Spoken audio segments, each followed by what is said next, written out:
estos se separaron totalmente del cristianismo histórico. Ahora, mi pregunta es, ¿dónde estaba el gobierno de Dios antes de que llegaran los testigos de Jehová?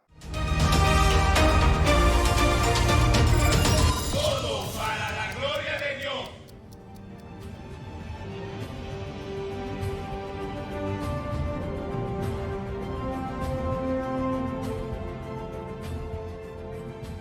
Vamos a ver a continuación la última secta protestante de nuestra serie, los Testigos de Jehová, o como se les dice también, los Ruselitas o los Atalayas. Su página web es jw.org. Si ve ese logo, no vaya a ver nada de esa página, ya que contiene mucho de su doctrina herética. Ellos son muy famosos por ir de puerta en puerta, de casa en casa, hablándoles a las personas supuestamente un mensaje de la Biblia. Y dan muchas revistas, folletos, libros, y no se reúnen, por decirlo así, en iglesias, sino en unos salones muy hermosos que se llaman los salones de reino. Su estructura es muy organizada. Sin embargo, no es la secta más popular, por decirlo así. Los mormones cuentan con más de 16 millones de seguidores. Imagínense ustedes, los adventistas, que lo vimos la semana pasada, cuentan con 21 millones de seguidores. Es muy lamentable esta cifra, cuántos seguidores, cuántas personas engañadas por esta secta. Aunque son pequeños, por decirlo así, es muy preocupante porque son los más perseverantes en su evangelización. Cuentan con casi 9 millones de seguidores en el mundo. ¿Y por qué es una secta los Testigos de Jehová? Cuentan con un sincretismo religioso. Como vamos a ver a continuación, tienen una mezcla entre los adventistas, algunas cosas judaicas y ciertas cosas de sectas cristianas antiguas. Aparte de esto, se separaron totalmente del cristianismo histórico. Es un movimiento restauracionista. Ellos afirman que son la continuación de las iglesias primitivas, un clásico, igual que los mormones y los adventistas, y son milenaristas. ¿Qué significa esto? Es una postura cristiana, bíblica, ojo, acerca del final de los tiempos. Cristo va a reinar por 1000 años aquí en la tierra. Sin embargo, ellos usan esta postura para justificar sus doctrinas y la distorsionan de una manera única. Pero ¿cuál es su origen? ¿Cuál es su historia? Bueno, como estudiamos anteriormente, William Miller inició un movimiento calculando la fecha en la que nuestro Señor Jesús iba a regresar. Dijo que iba a venir en 1844, ¿recuerdan? Pero luego de la gran decepción, que no regresó, se fundaron varios movimientos. Entre esos, la Iglesia Adventista. Entre sus adeptos estaba Charles Russell, que fundó esta secta a los 27 años. Él fue criado en iglesias cristianas y luego, en su adolescencia, cuestionó fuertemente las doctrinas fundamentales como la Trinidad o el infierno. Imagínense ustedes. Al unirse a los adventistas y ver la gran decepción de que Cristo no regresó cuando dijo Miller, él también quiso calcular su propia fecha. Y él insistió que Cristo iba a regresar espiritualmente, a lo mejor por si le salía mal, en 1874 y que los cristianos iban a resucitar en 1878. Obviamente no sucedió y luego cambiaron la fecha para 1914, tampoco sucedió. Por lo tanto, es un falso profeta. Al fallar su predicción, él se separó de los adventistas y creó su propia editorial. Por eso los Testigos de Jehová tienen tanto parecido con los adventistas, porque Russell estuvo mucho tiempo con ellos. Él comenzó sus supuestos estudios bíblicos en 1870, que se llamaba Estudio Bíblico del Amanecer Milenial. En 1879 publicó la revista Torre del Vigía de Sion y Heraldo de la Presencia de Cristo. En 1881 Fue cofundador de la organización de la Sociedad de la Torre del Vigía o del Atalaya, que era la persona que protegía la muralla de Sión o de Jerusalén. Por eso se llamó así, porque él supuestamente protegía la verdad bíblica. Finalmente, en 1884, su corporación fue registrada oficialmente. Los testigos de Jehová tienen aproximadamente 140 años existiendo. O sea, casi nada. Por lo tanto, es una secta sumamente nueva.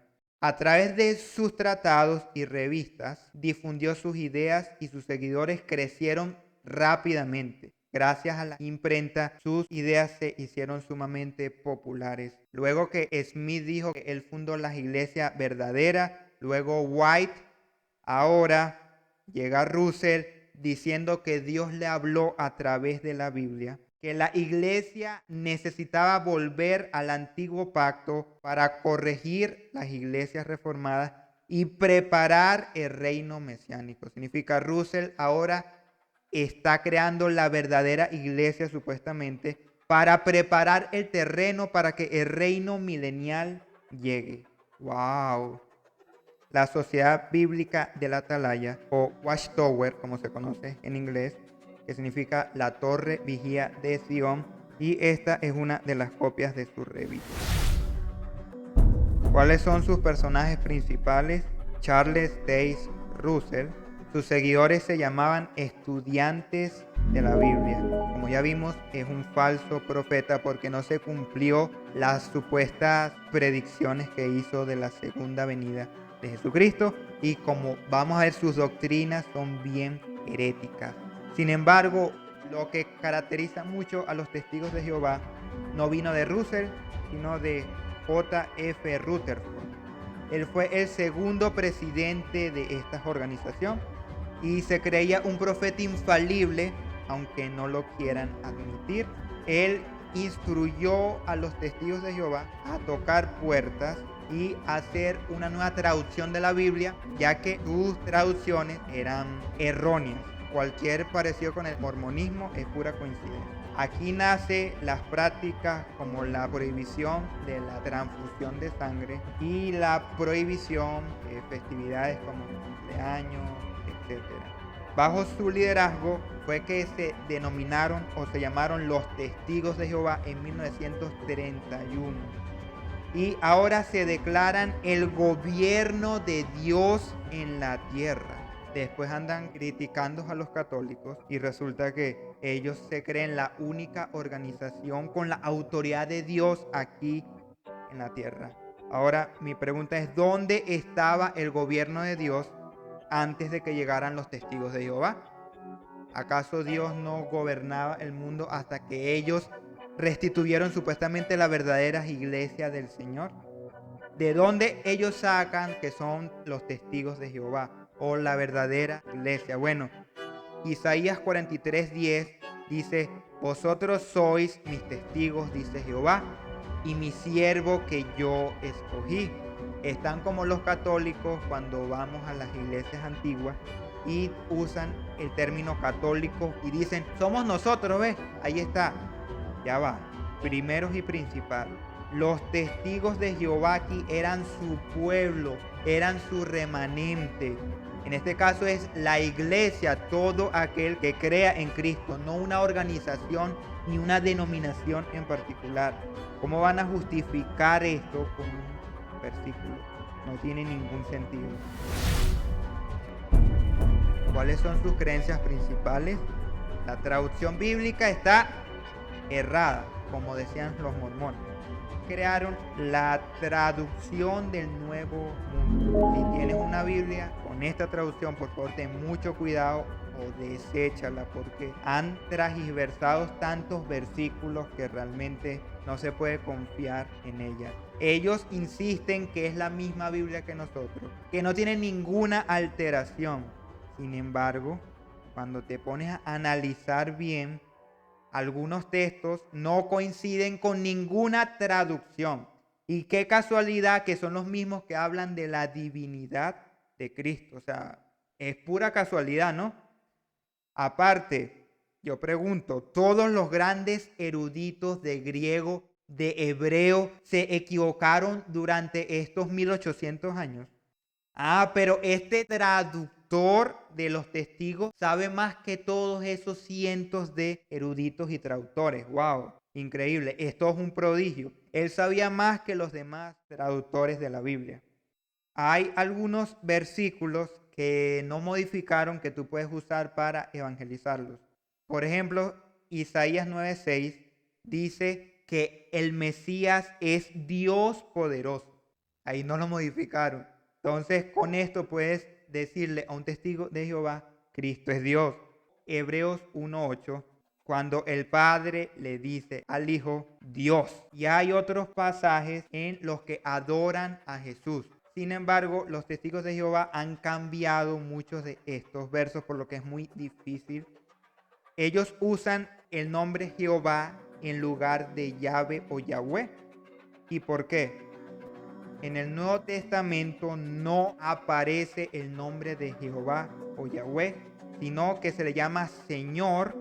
Cristo le llamó Padre o Theos, que es Dios en griego. No está mal que usen el nombre de Jehová.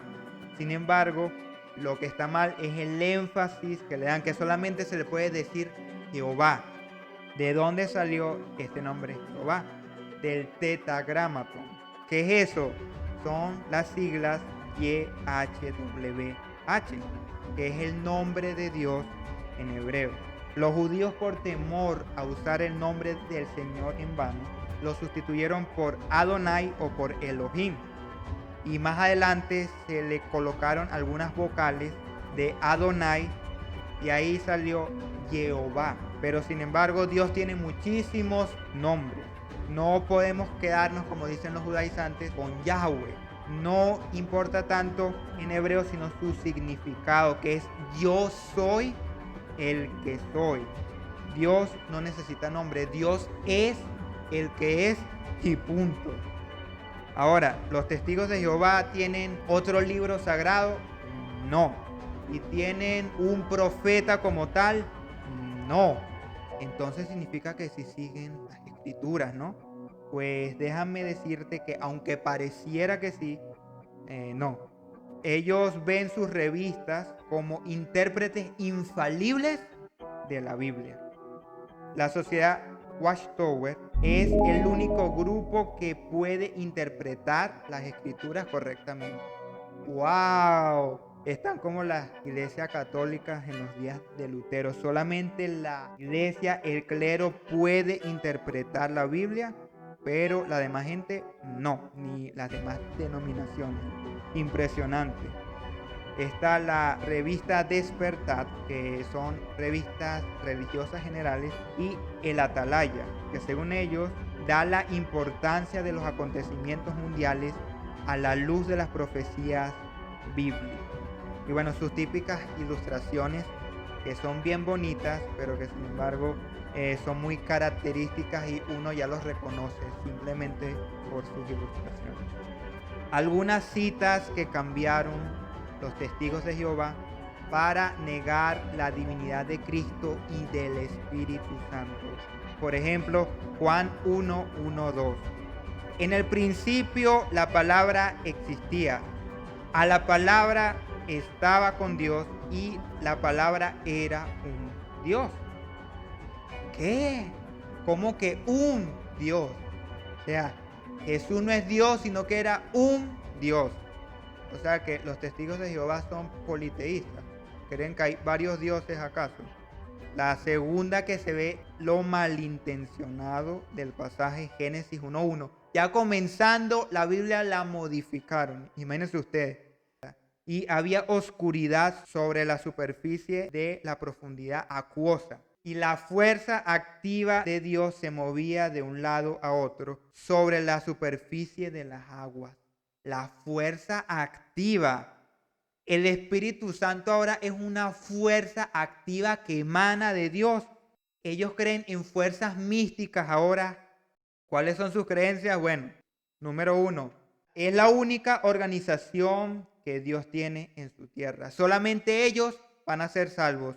Las demás denominaciones no, por lo tanto son una secta, eso lo hacen todas las sectas.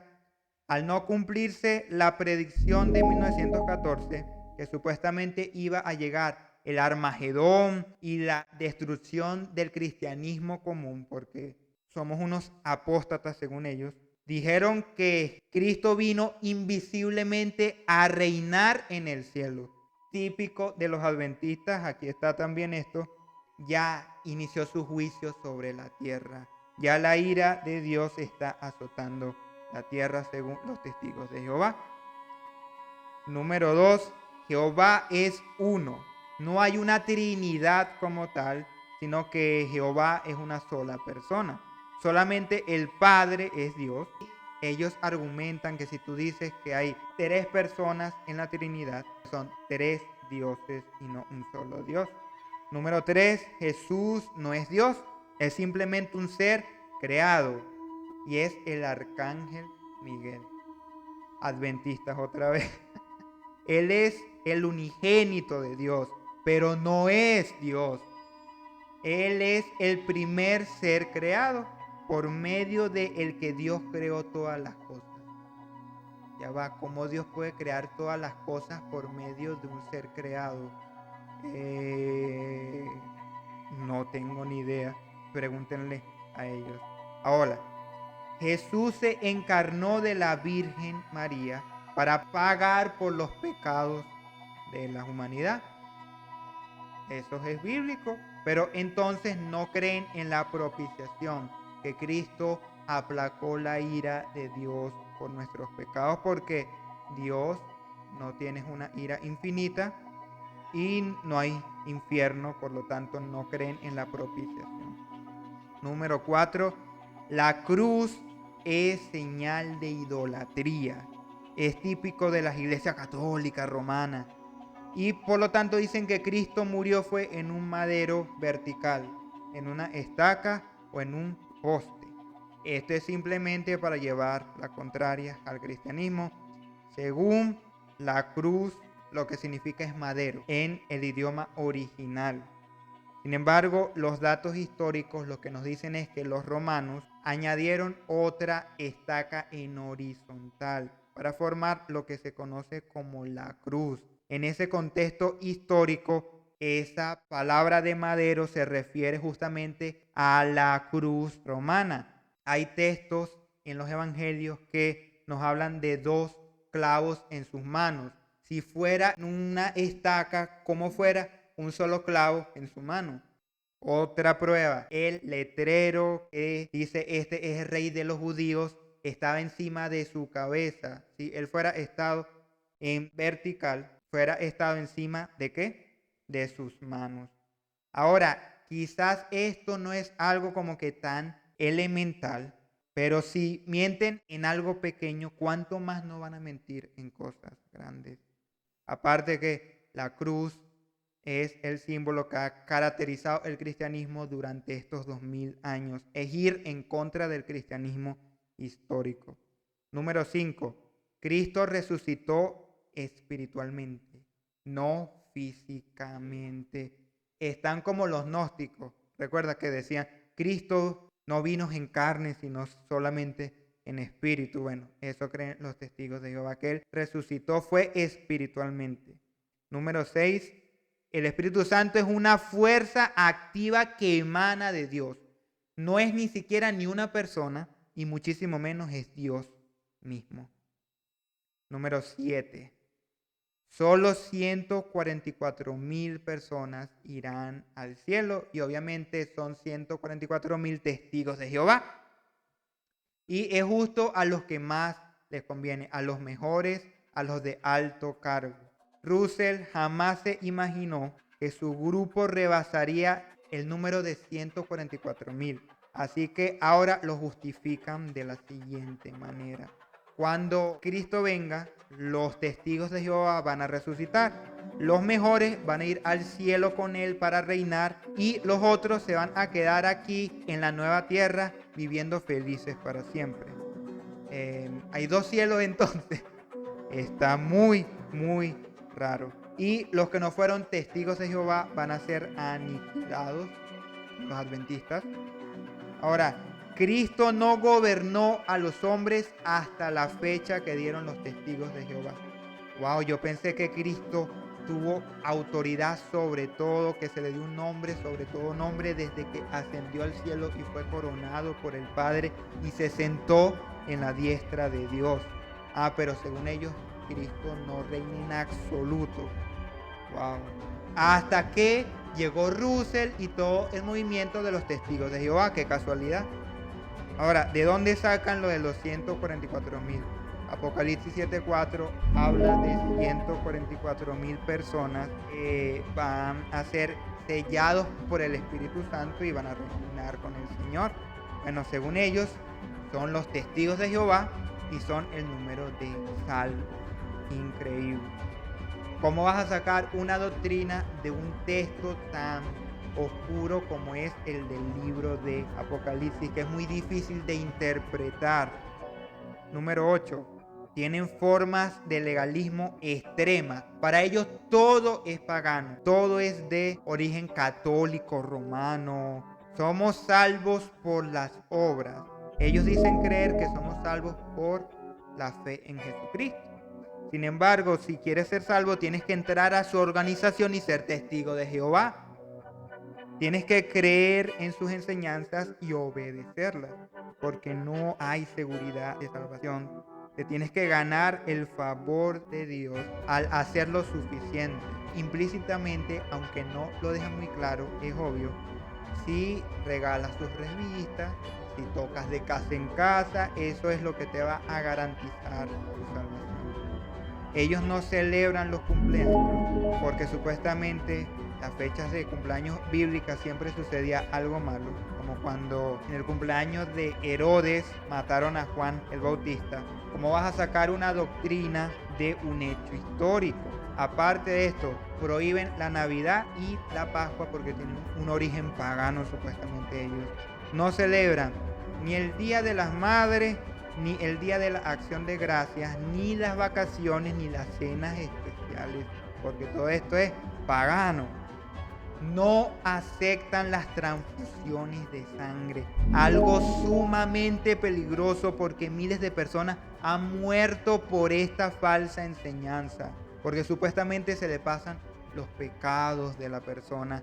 ¿Y cuántos no han muerto por esta mentira? Dios mío, tu pueblo perece por falta de conocimiento de verdad. Y no cantan el himno nacional enfrente de la bandera, porque supuestamente es idolatría. Sin embargo, qué irónico que hay banderas de los testigos de Jehová. No entiendo si es idolatría porque ellos tienen banderas en sus organizaciones. No entiendo, es algo súper irónico. Número 9.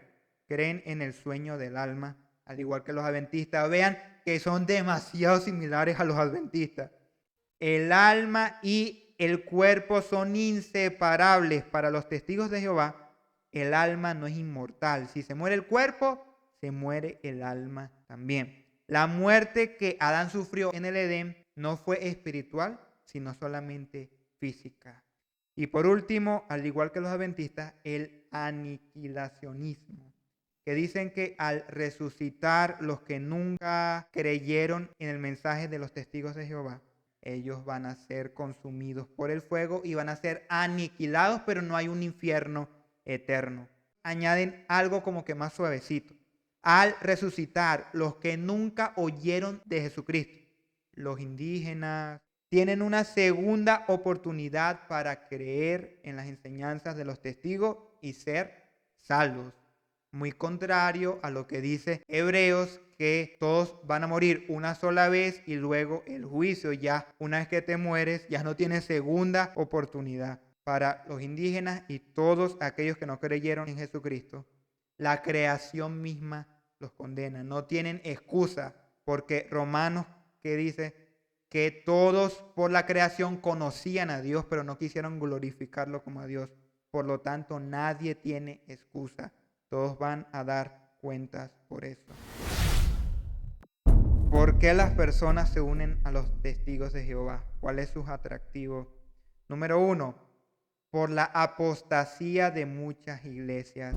Es cierto, ves cada secta, cada iglesia tan distorsionada, tan corrupta. Sin embargo, la Biblia dice que algunos apostatarán de la fe, incluyendo los testigos de Jehová. Pero nunca dice que todas las iglesias van a apostatar, según como dicen los testigos, que todas se fueron a la falsa doctrina. No, Cristo ha guardado su iglesia durante estos 2000 años. Número 2, porque aparentemente son bíblicos, porque supuestamente no tienen otros escritos sagrados, sino solamente la Biblia, lo cual vimos que es falso. Número 3, ellos sufren persecución, son los mártires de Jehová. Sin embargo, ¿qué hay de los miles de cristianos que hoy, ahora mismo, están siendo perseguidos en los países árabes por predicar el evangelio? Los testigos no son los últimos mártires como ellos se quieren pintar. Número 4, porque predican constantemente más que la iglesia.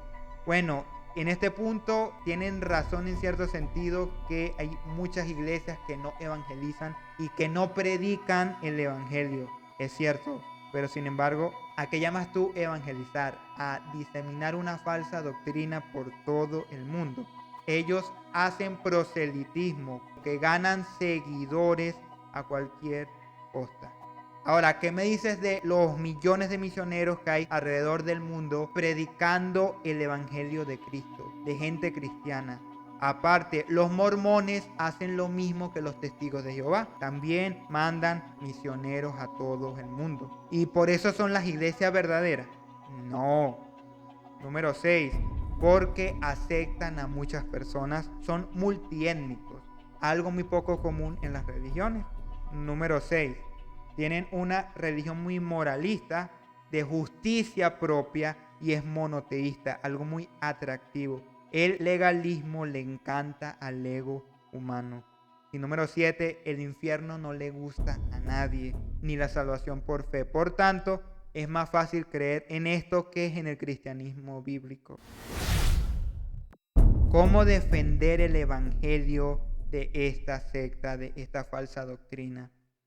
Número 1, Jesús y el Espíritu Santo son Dios.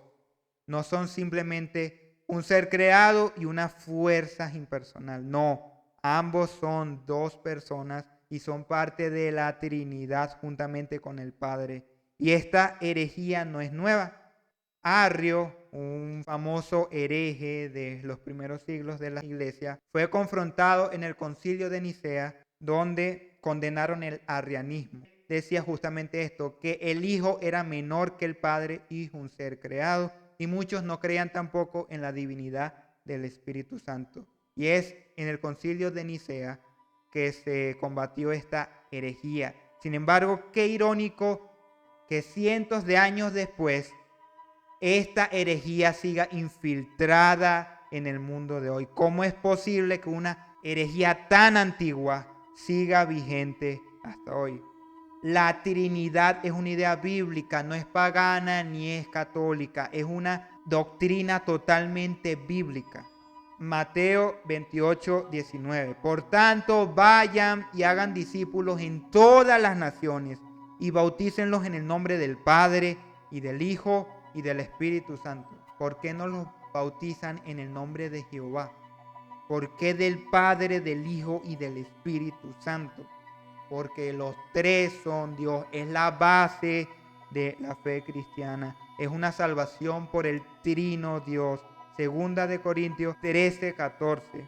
Que la gracia del Señor Jesucristo, el amor de Dios y la comunión del Espíritu Santo sean con todos ustedes. Amén. ¿Por qué no dijo todo esto solamente de Jehová? Porque los tres son los que nos bendicen, los tres son Dios. Aparte de esto, Jesús siempre es identificado con títulos que le pertenecen solo a Dios, como el Rey de Gloria, el Señor. Cristo es Dios, Cristo es Jehová, pero es una persona diferente al Padre. Es igual en divinidad y en gloria. Juan 1:1, la verdadera traducción sería: en el principio ya existía la palabra estaba con Dios y Dios mismo era la palabra. ¿Cómo interpretamos esto? Además, si Jesús es un ser creado, ¿cómo es que por medio de él todo fue creado? Hay dos partes, lo que no es creado y lo que es creado. ¿Cómo Jesús puede estar en ambas cosas? No puede. Si Jesús creó todas las cosas que existen, es porque él no es creado.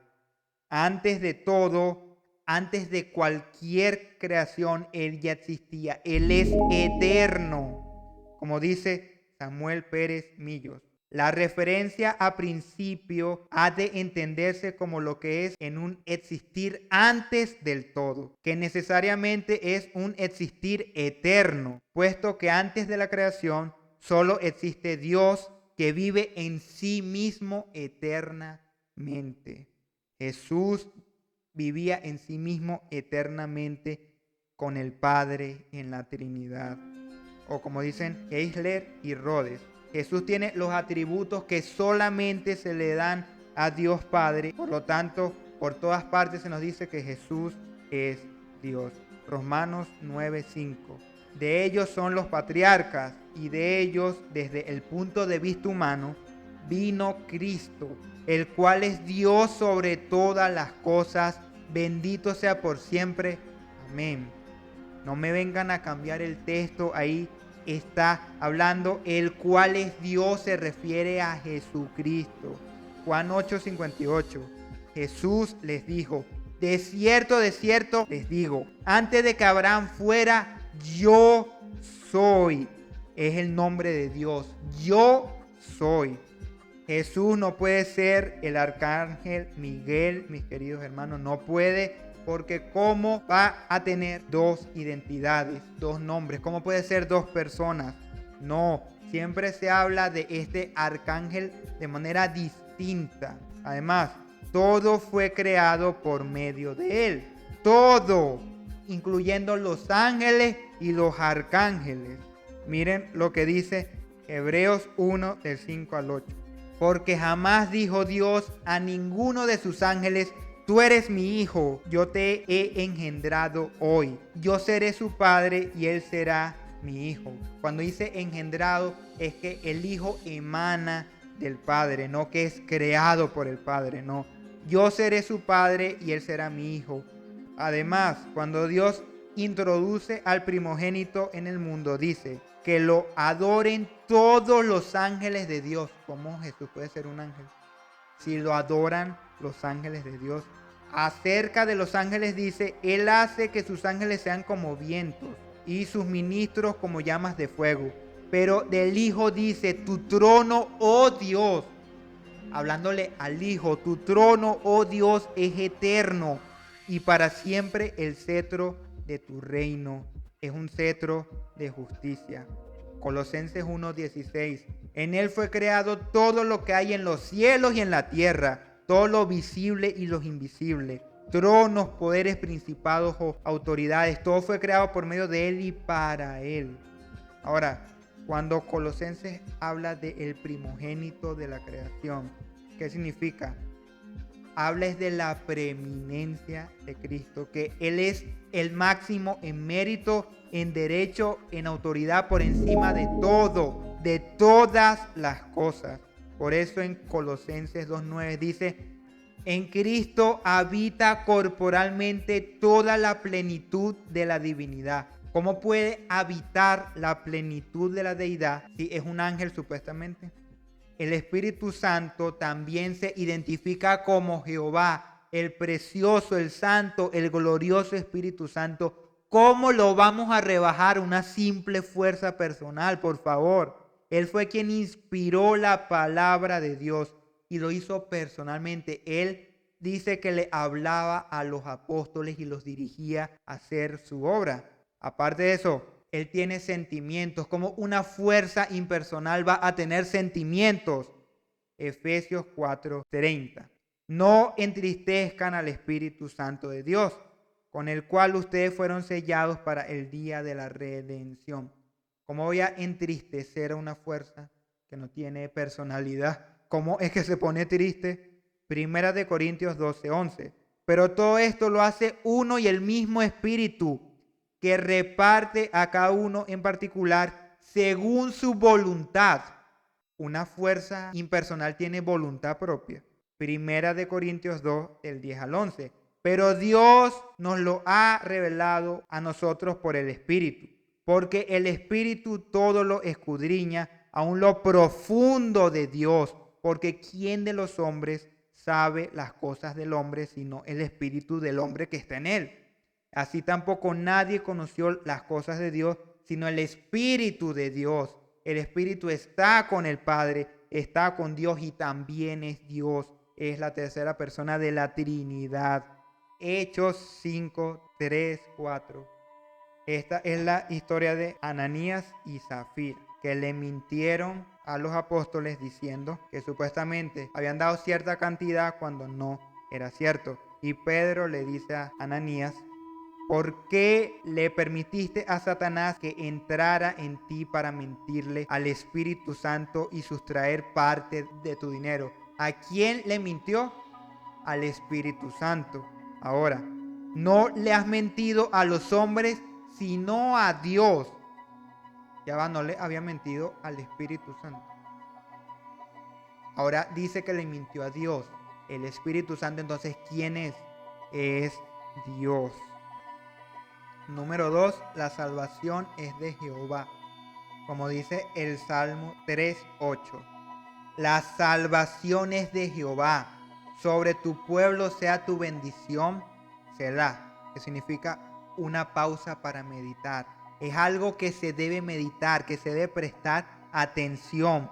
La salvación es del Señor, es de Jehová. Cuando entendemos lo grave que es el pecado, entendemos la necesidad tan grande de que el pecado sea castigado, sea pagado. Tú y yo merecíamos la ira infinita de Dios en el infierno. Los testigos de Jehová minimizan esto, dicen que es un simple pago por el pecado y nada más. Sin embargo, Cristo tuvo que llevar sobre sí mismo el castigo infinito que tú y yo merecíamos. Por lo tanto, era necesario que fuera Dios y hombre. Una simple criatura no podía pagar por el pecado. ¿Cómo un ser humano puede pagar por los pecados de tantas personas? No puede. Y un ángel no puede resistir la ira infinita de Dios. ¿Cómo puede un simple ser creado pagar esta sentencia? No puede. Por eso Nahum 1, 6, 8 dice: ¿quién permanecerá delante de su ira? ¿Y quién quedará en pie en el ardor de su enojo? Su ira se derrama como fuego y por él se hienden las peñas. Imagínense usted el poder del Señor. Aparte de esto, ninguna criatura iba a ser castigada en nuestro lugar porque fuera sido injusto. Dios mismo recibió en sí mismo el pago por nuestros pecados. Él mismo nos salvó. Él es el Salvador, porque la salvación es del Señor.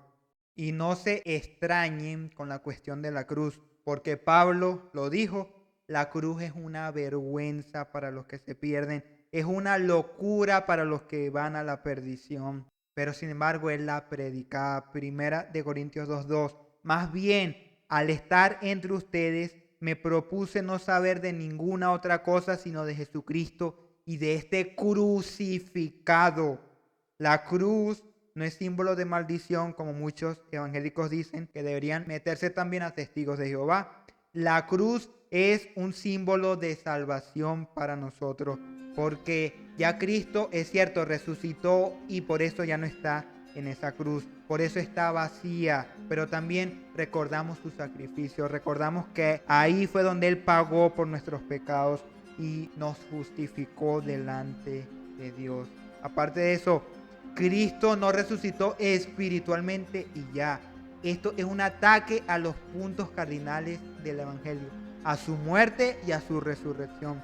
Cristo resucitó corporalmente como sello y garantía de las promesas de Dios. Somos justificados, somos redimidos, somos llevados al cielo seguramente por medio del Espíritu Santo. Podemos estar seguros de esto. Romanos 8:1. Por tanto, no hay ninguna condenación para los que están unidos a Cristo Jesús, los que no andan conforme a la carne, sino conforme al Espíritu.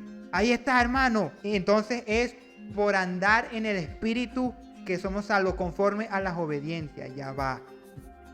Si tú estás unido a Cristo y tienes el Espíritu Santo, ya no hay condenación para ti. Este es el mensaje. Para los que creyeron y se arrepintieron y tienen toda su fe en Cristo y son sellados con el Espíritu Santo, es imposible que haya condenación para ellos. Primera de Corintios 15:14. Y si Cristo no resucitó, nuestra predicación no tiene sentido. Testigos de Jehová, su predicación no tiene sentido. Porque si Cristo no resucitó, vana es nuestra fe, dice el apóstol Pablo. Número 3. El legalismo lleva a la perdición. Mira, ir más allá de lo que dice la Biblia es el problema clásico de la iglesia. Todas las falsas doctrinas que han surgido es por ir más allá de lo que la Biblia decía. El legalismo es darle énfasis a la obediencia. Aunque nieguen que la salvación es por obras, ellos siempre enfatizan que es por la obediencia que son salvos. Marcos 7:13. Es así como ustedes invalidan la palabra de Dios con la tradición que han transmitido. Cristo dice que al colocar tradiciones humanas que no están en la Biblia, invalidan la palabra de Dios. Eso es lo que hace la tradición cuando la pones al mismo nivel que la Biblia. Como dice Sugel Michelem, si puedo cumplir las reglas, si puedo mantener el estándar, Dios me va a bendecir. No, esto es legalismo. Todo depende de ti, de tu obediencia, de tu esfuerzo personal, de tu compromiso, de tus méritos y no de la justicia de Cristo.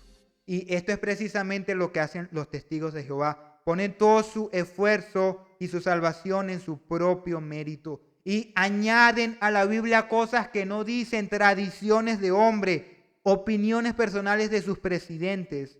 El cumpleaños no es pagano, es algo natural de nuestra cultura. Los cristianos lo celebramos, ¿por qué? Porque es un agradecimiento a Dios por un nuevo año de vida. La cruz es simplemente un símbolo, no es una estatua, ni es algo que le prendemos velas para idolatrarlo. Si fuera tan estricto y tan radical como ellos dicen, no pudiéramos tener ni siquiera fotografías, porque eso es hacerse imágenes. Las transfusiones de sangre se basan en Levítico 17:11, porque la vida de la carne está en la sangre. ¿En dónde dice ahí que los pecados están en la sangre? O que el alma de la persona está en la sangre.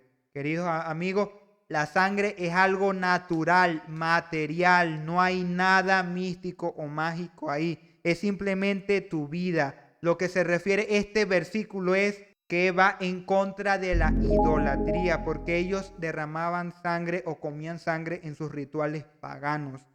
Y el derramar la sangre significa dar la vida por alguien. Hablaba del sacrificio de nuestro Señor Jesús, que Él iba a derramar su vida, su sangre por nosotros. No que el alma o los pecados están en la sangre. No.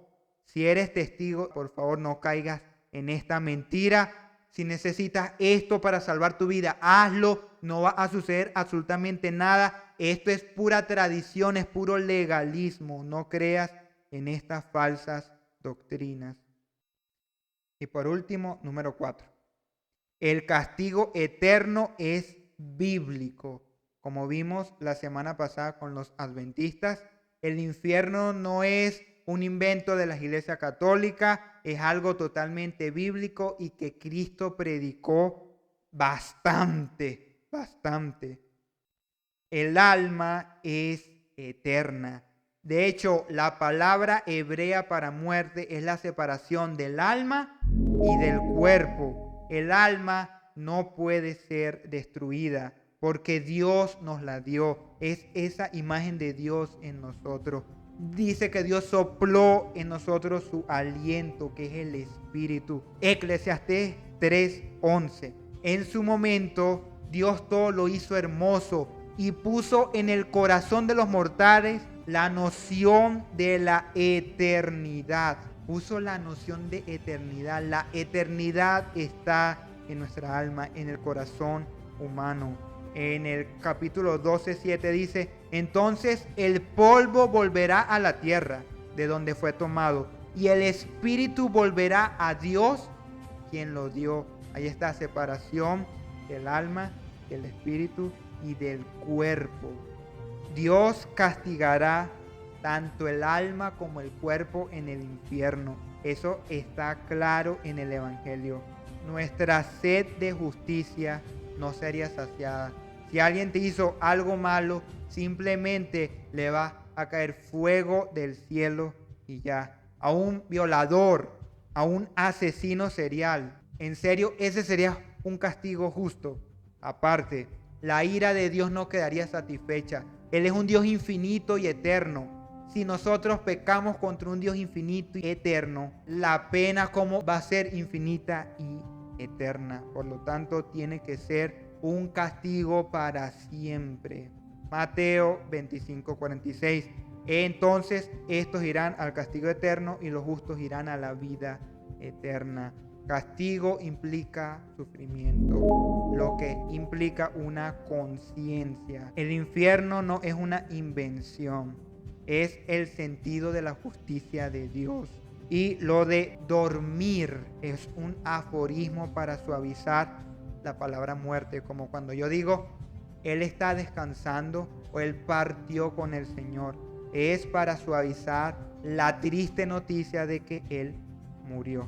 Su cuerpo se vuelve polvo, pero su alma va o al cielo o al infierno, como nos indica la historia de Rico y Lázaro. Y culmino con Judas 7. También Sodoma y Gomorra y las ciudades vecinas, que lo mismo que aquellos que practicaron la inmoralidad sexual y los vicios contra la naturaleza, fueron puestas como ejemplo y sufrieron el castigo del fuego eterno, el fuego eterno. Queridos amigos, arrepiéntete, ven a Cristo, abrázalo como Señor, que su palabra significa lo mismo que Jehová, que Dios, tu Señor, tu Dios y tu Salvador. Arrepiéntete y ven a Cristo.